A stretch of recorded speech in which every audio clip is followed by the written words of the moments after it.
was supposed to be the perfect robbery. You don't have to do this. Get down on the ground! I don't know for you. Shut up! You're not gonna say anything. Turns into a triple murder. The victims are taken at gunpoint and then shot one at a time. The only witnesses? A pair of canines.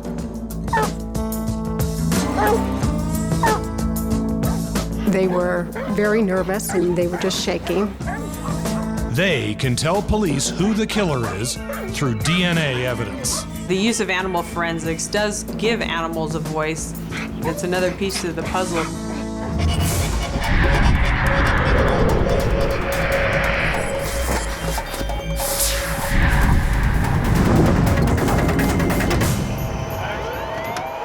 Lakeville, Indiana, September 14th, 2000.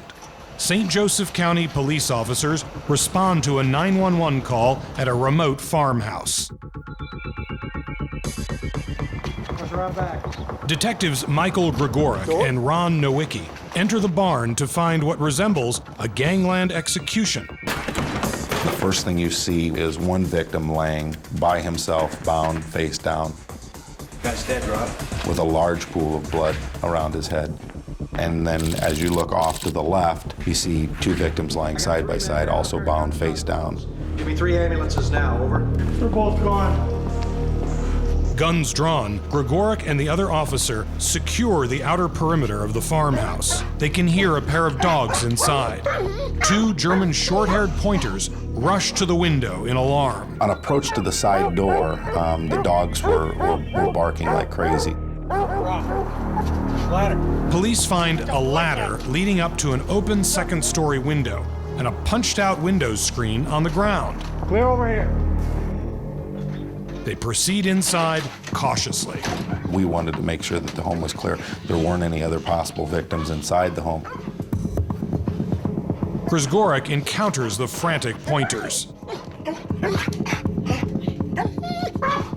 Pointers are known for being exceptional watchdogs.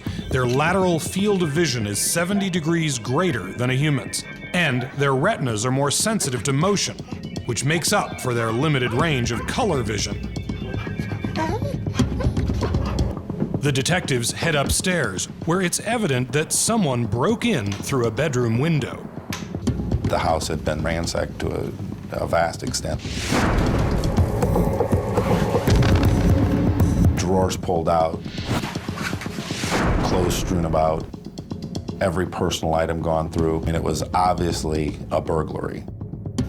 Backup's here. We're here now. As more police arrive, investigators begin dusting the house for fingerprints and searching for any evidence left behind by the perpetrators. Teresa Sears, who owns the farmhouse, returns home later that afternoon. We're a crime We've scene. got an active crime scene. Why are you taking things out of my house? Because it's evidence. It's evidence. When I pulled up to the driveway, there was police cars, the news media was here, and I had no idea what was going on. I wasn't allowed to come near the house except to retrieve the dogs. They just said that there was a homicide. Police tell her about the 3 murder victims, and Sears explains that a carpentry crew had been building a loft in the barn. As we surveyed the scene, then we realized that these are probably innocent victims that were caught in between a burglary.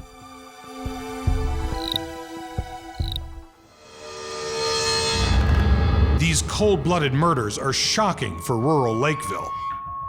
Everyone knows everyone else. They just don't expect these kinds of things to happen in their neighborhood.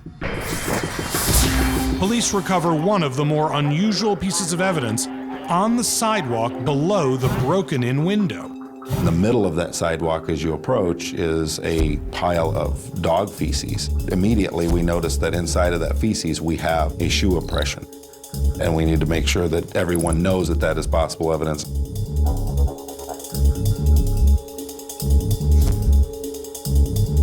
This shoe imprint would help investigators track down a suspect by matching DNA from the dog feces to residue on the suspect's shoes.